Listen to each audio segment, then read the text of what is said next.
Okay, today we're going to talk.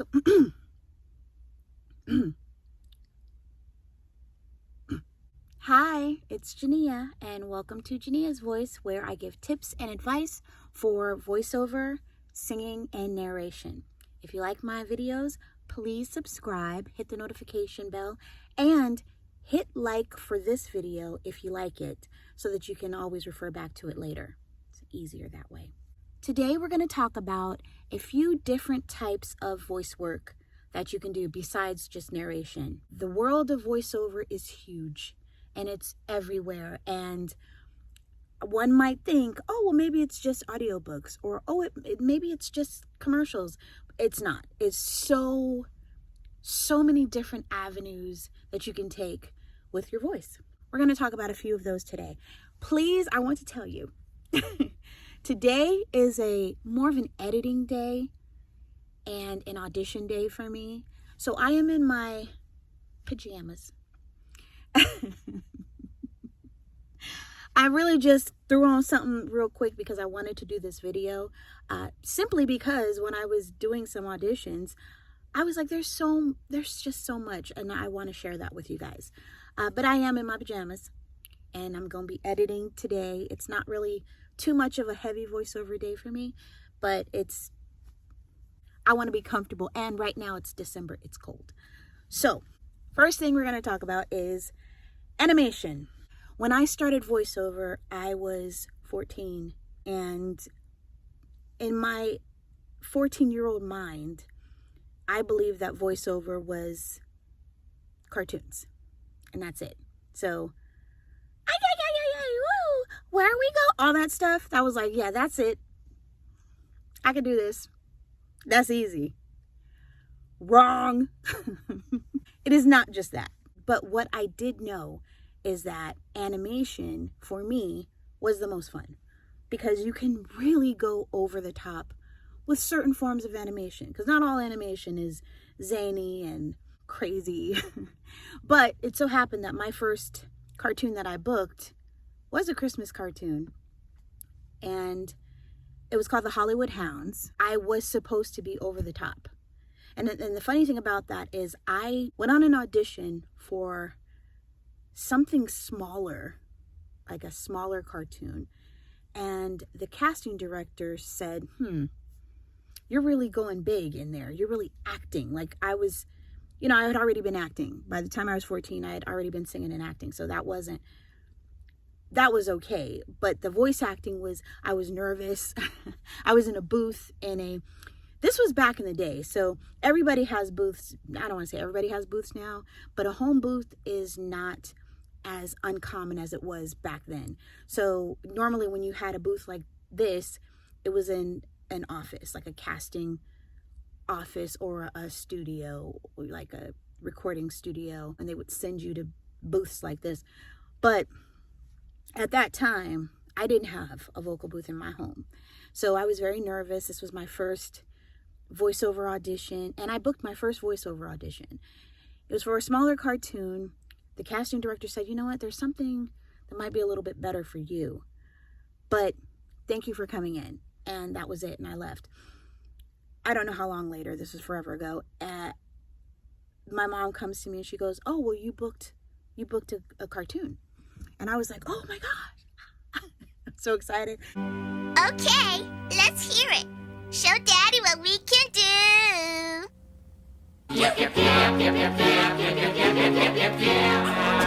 We're sure to win the prize money and the shopping spree. Don't you think, Daddy? Don't you? Why, of course you'll win, Sugar Plum. We're still better than they are. Right, Daddy? Right? Yeah, Sugar Plum. Right. Nobody's gonna take those prizes away from me. That was over the top. However, you have to have range to do animation. So if you are interested in doing something like animation, then you do have to develop a range, meaning that you have to also develop voices, and you have to make sure that you can talk really high, or you have to make sure you can talk really low, and you got to sustain that, and it has to sound natural. Whatever you're doing, you have to have a range. and be able to give a casting director whatever it is that they want. And a lot of times you can develop your own character. That's what I did. My first one, I just developed my own character, how I thought she sounded. Because normally they just give you a picture of a character and some specs, basically. They give it to you, and it's up to you to give that character a voice and make that character believable. And it could be anything. It could be a cyborg. It could be, you know, a duck rabbit. You know, it could be anything. But whatever it is, the character has to not just be over the top and crazy. It has to be a part of the character. That has to be what the character would do anyway, with the voice and all that, if you understand what I'm saying. So that's one form of voice work, is animation. With all of these, you're going to need a voiceover reel. That's just kind of how it goes. A lot of times you should do them separately, but we'll talk about that another time. Animation.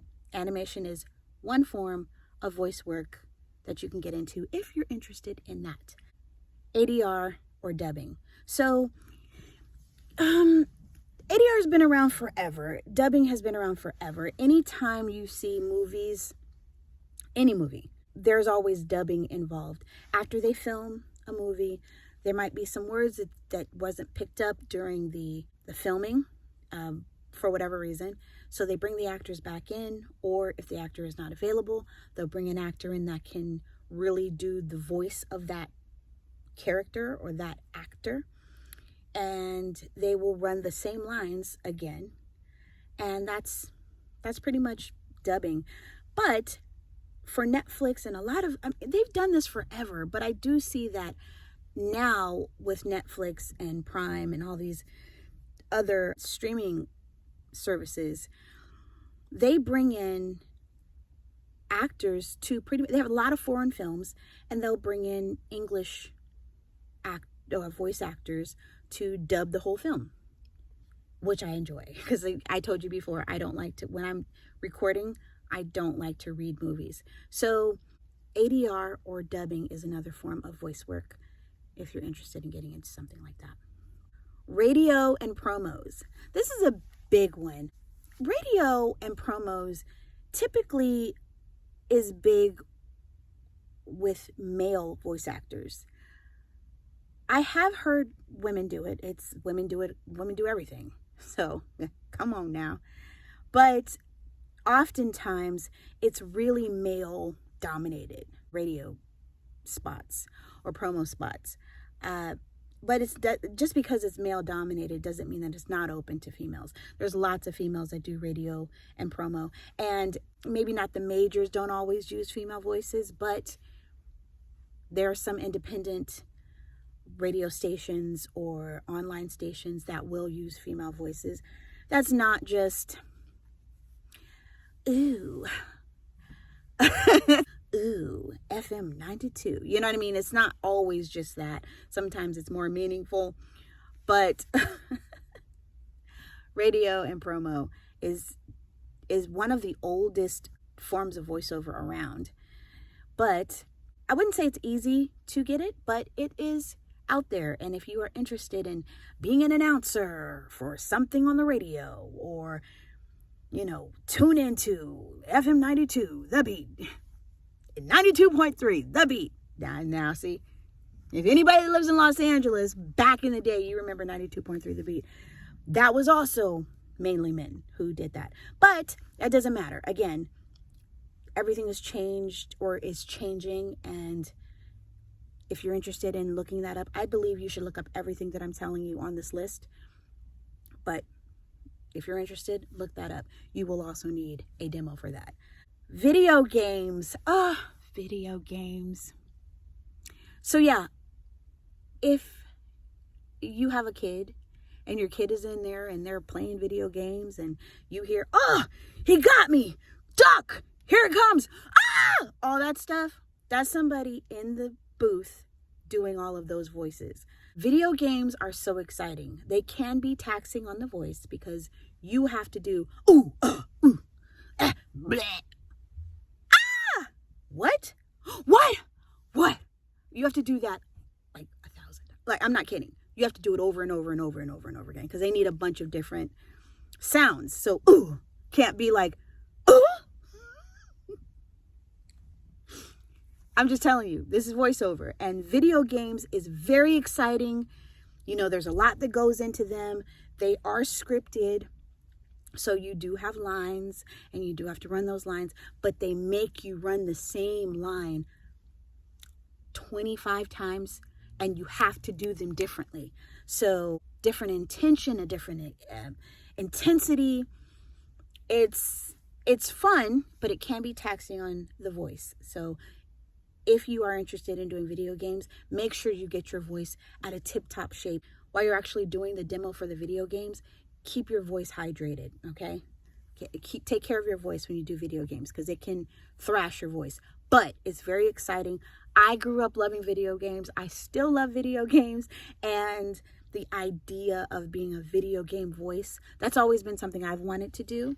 I have done a video game, but it was a smaller part. But it is taxing. And at the time, I was touring, so I couldn't do that much crazy voiceover. But I was singing on the tour. But video games, very exciting, full of voiceover, booming business. I love it. I love video games.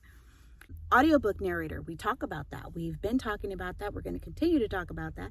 That is definitely something, if you're interested in voice work, to get started in, because it's a booming business and it's really easy to get into.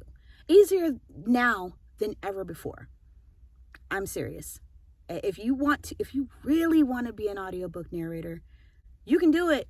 It's way more attainable and faster. You can do it faster than anything else on this list. But, you need equipment. You need stuff. So don't not have the stuff. Have the stuff as far as the equipment and the training, and you can go do it. You can, if you give yourself 30 days, you can do your own. You might not have the book edited in 30 days, but at least you'll record the book. Like, book the audition, record the book, and then get the editing started. You can do that. So that is definitely available to you. Commercial. Commercial is the biggest form of voiceover out there. Commercial is everything. Commercial, because you hear commercials on TV, you hear commercials online. If you listen to the commercials in YouTube, there is voiceover on the commercials on YouTube. It's all over the place. Commercial, really, when you go to get an agent, they want to hear your commercial demo. I think I have my commercial demo here. I'm going to link my commercial demo in the description box so that you can hear mine. It's very straightforward. A lot of times it's conversational. You have to sound like you are having a normal conversation, or that you're trying to sell somebody something without feeling like you're selling it to them. Moms, do you need a break? Well, how about you go to the day spa? You know what I mean? You have to feel like you're authentic a lot of times with commercials, because they're trying to sell their product, but they're not trying to sell it to you, right? The commercial is huge for voiceover. And again, it's everywhere. It's not as easy to get into as audiobooks, but if you don't have a distinctive voice, if you know how to sound convincing in your script read, then yeah, that might be something for you. And commercials pay the most. If you book a commercial with a voiceover commercial for Nike, or a voiceover commercial for McDonald's, any of those national brands, you can have a nice little payday. So commercials, you can probably make the most money, but it's very competitive to get into it. And finally, just for this list, there's so much more, but audio drama podcasts. Audio drama podcasts are, to me, they're fun to do. I love doing audio drama podcasts. Especially when there's a bunch of actors in the room. You guys get to play off of each other. It's just like doing a movie or a play, but just with your voice. I had gotten hired to do an audio drama, and I had met, all the actors. And then one of the actors is supposed to play my boyfriend. And I'm like, oh, I love you so much. I can't believe you're so great, And I'm supposed to have this, like, such a warm connection with him. I just met him 10 minutes ago. Jamie. Oh, babe, what? Did you say something? I did. I want you to meet my girls. Nothing big, just a small meetup. Oh, for sure. Make it happen. I'm there. I hate this level, man. This is not what I pictured for the evening. I'm dressed in a negligee and heels, and I'm basically talking to myself. Now that we're spending more time together, I figured that we should make an effort to get to know each other better. I didn't factor in video games. Yeah, well, that was kind of funny. Our voices, your voices have to love each other or whatever. So audio dramas are awesome to me. And they go all the way back to the radio dramas, like back to the 40s. If you go and listen to some of the stuff on YouTube, oh my gosh, to me, those are the best to listen to, because it sounds like you're watching a movie in your head, but you just listen to everything. Anyway, those are great to get into. Audio drama podcasts. They do have a lot of auditions for those. You don't necessarily have to have an agent for those. So that's something to definitely look into if you are interested in voice work as a whole. I myself am writing a few audio dramas, and I will be holding auditions. So if you're interested in any audio drama podcast, and you say you already have a microphone, you already have this, or you're just gathering all this stuff up, shoot me an email or something and let me hear what you got, because I'd love to have some of my viewers, wouldn't that be so cool? Some of my viewers to be in the audio drama podcast. Oh my gosh. That would be crazy. So we're going to do that. We're going to do that. Okay. I'm going to write, I already have audio dramas written, and I have a lot of voices already, but I'm going to have some of you guys be in an audio drama podcast. That'll be fun. Anyway, that's it. So those are the different types of voice work, just a few different types of voice work that you can get into if you're just starting out in voiceover. Go have a look at those, study them, do your research on your own.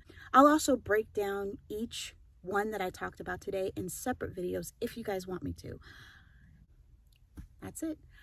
All right, I'm gonna go, I'm still kind of on my break, so I'm gonna go pick up my baby, and because I can edit with her sleeping right next to me on my little iPad, which is my iPad, even though it looks like her iPad.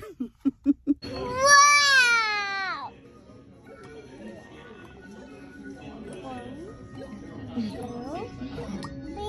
Perfect! You did it! Wow. She broke hers. So anyway, thank you guys for hanging out with me. This was so much fun putting this video together. If you're interested in voice lessons, or if you're interested in voiceover lessons, narration lessons, whatever, I do personal lessons, and all of that info is in the description if you're interested. Anyway, thank you so much for hanging out with me. Have a great day, and I will see you soon. Bye.